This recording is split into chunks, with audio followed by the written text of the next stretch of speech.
വിവരാവകാശ നിയമവുമായി ബന്ധപ്പെട്ട് വളരെ പ്രധാനപ്പെട്ട ചോദ്യങ്ങൾ. മനുഷ്യാവകാശ സംഘടന ആരോപണവുമായി ബന്ധപ്പെട്ട വിഷയത്തിലെ വിവരം അപേക്ഷ ലഭിച്ച് എത്ര ദിവസത്തിനകം നൽകിയിരിക്കണം? 45 ദിവസത്തിനകം. വിവരാവകാശ നിയമപ്രകാരം വിവരം ലഭിക്കുന്നതിനുള്ള അപേക്ഷയെപ്പറ്റി പ്രതിപാദിക്കുന്ന വകുപ്പ് ഏത്? വകുപ്പ് 6. വിവരം നൽകാത്തതിന് വിവരാവകാശ നിയമപ്രകാരം ചുമത്താവുന്ന പരമാവധി പിഴ എത്ര രൂപയാണ്? 25,000 രൂപ. എല്ലാ പൗരന്മാർക്കും വിവരാവകാശം ഉറപ്പു നൽകുന്ന നിയമത്തിലെ വകുപ്പേത്? വകുപ്പ് 3. കേന്ദ്ര പബ്ലിക് ഇൻഫർമേഷൻ ഓഫീസർ, സംസ്ഥാന പബ്ലിക് ഇൻഫർമേഷൻ ഓഫീസർ എന്നിവർക്ക് ലഭിക്കുന്ന വിവരാവകാശ അപേക്ഷയിൽ അപേക്ഷ ലഭിച്ച് എത്ര ദിവസത്തിനകം വിവരം നൽകണം? 30 ദിവസത്തിനുള്ളിൽ. വിവരാവകാശ നിയമത്തിൻ്റെ ബില്ല് ഇന്ത്യൻ പാർലമെൻറ്റ് പാസാക്കിയതെന്ന്? 2005 ജൂൺ 15. വിവരാവകാശത്തിനുള്ള അപേക്ഷ നൽകാവുന്നത് ഏത് ഭാഷയിലാണ്? ഇംഗ്ലീഷിലോ ഹിന്ദിയിലോ അല്ലെങ്കിൽ അപേക്ഷ നൽകുന്ന സ്ഥലത്തെ ഔദ്യോഗിക ഭാഷയിലോ?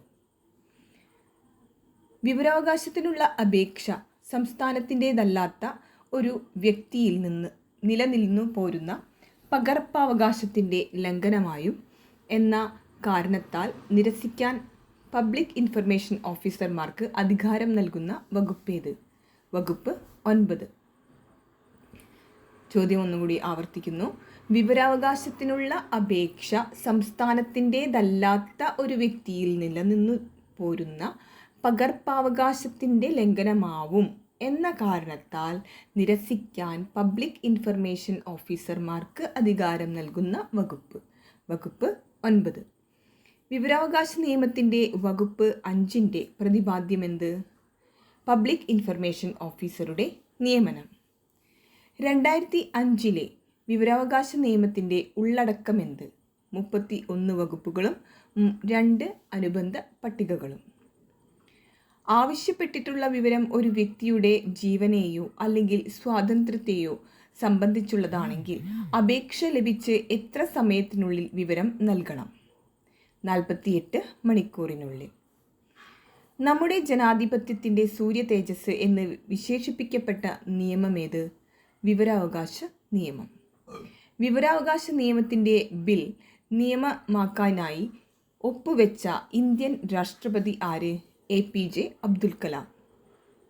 വിവരാവകാശ നിയമപ്രകാരം അപേക്ഷ നൽകുന്ന തീയതിക്ക് എത്ര വർഷം വരെ മുൻപ് നടന്നതോ സംഭവിച്ചതോ ആയ ഏതെങ്കിലും വിവരം അപേക്ഷകന് നൽകണമെന്നാണ് വിവരാവകാശ നിയമത്തിൻ്റെ വകുപ്പ് 8 പറയുന്നത്? 20 വർഷം. പബ്ലിക് ഇൻഫർമേഷൻ ഓഫീസർ അറിഞ്ഞുകൊണ്ട് തെറ്റായതും അപൂർണമായതും തെറ്റിദ്ധരിപ്പിക്കുന്നതുമായ വിവരം നൽകിയാൽ ലഭിക്കാവുന്ന പിഴയെന്ത്? ഓരോ ദിവസവും 250 രൂപ വീതം. അപേക്ഷ ലഭിക്കുന്നതുവരെയോ വിവരം നൽകുന്നത് വരെയോ ആണ് ഇതിൻ്റെ കാലപരിധി. വിവരാവകാശ നിയമപ്രകാരമുള്ള അപേക്ഷയ്ക്ക് നൽകേണ്ട ഫീസിൽ നിന്ന് ഒഴിവാക്കപ്പെട്ടിരിക്കുന്ന വിഭാഗമേത്? ദാരിദ്ര്യരേഖയ്ക്ക് താഴെയുള്ളവർ. വിവരാവകാശ നിയമപ്രകാരമുള്ള വിവരം ലഭിക്കാൻ ഏതൊക്കെ രീതിയിലാണ് അപേക്ഷ നൽകാവുന്നത്? ലിഖിതമായോ ഇലക്ട്രോണിക് മാധ്യമം മുഖേനയോ? വിവരാവകാശ നിയമത്തിൻ്റെ 7-ാം വകുപ്പിൻ്റെ പ്രതിപാദ്യമെന്ത്? അപേക്ഷയുടെ തീർപ്പാക്കൽ. പബ്ലിക് ഇൻഫർമേഷൻ ഓഫീസർ വിവരാവകാശ അപേക്ഷയിൽ നൽകിയ മറുപടിയിൽ യോജിപ്പില്ലാത്ത പക്ഷം അപേക്ഷകന് അപ്പീൽ നൽകാനുള്ള അവകാശം നൽകുന്ന നിയമത്തിലെ വകുപ്പേത്? വകുപ്പ് 19. പൊതു അധികാര സ്ഥാനങ്ങൾ പബ്ലിക് ഇൻഫർമേഷൻ ഓഫീസർമാരുടെ പേരുകളും ഉദ്യോഗപ്പേരും പ്രസിദ്ധീകരിക്കണമെന്ന് വ്യവസ്ഥ ചെയ്യുന്ന വിവരാവകാശ നിയമത്തിലെ വകുപ്പേത്? വകുപ്പ് 4. വിവരാവകാശ നിയമം ബാധകമല്ലാത്തതും കേന്ദ്ര സർക്കാരാൽ സ്ഥാപിതവുമായ രഹസ്യാന്വേഷണ സുരക്ഷാ സംഘടനകളുടെ പട്ടിക ഉൾക്കൊള്ളുന്ന നിയമത്തിലെ പട്ടികയേത്? 2-ാം പട്ടിക. വിവരാവകാശത്തിനായി സമരം നയിച്ച രാജസ്ഥാനിലെ സംഘടനയേത്? മസ്ദൂർ കിസാൻ ശക്തി സംഗതൻ.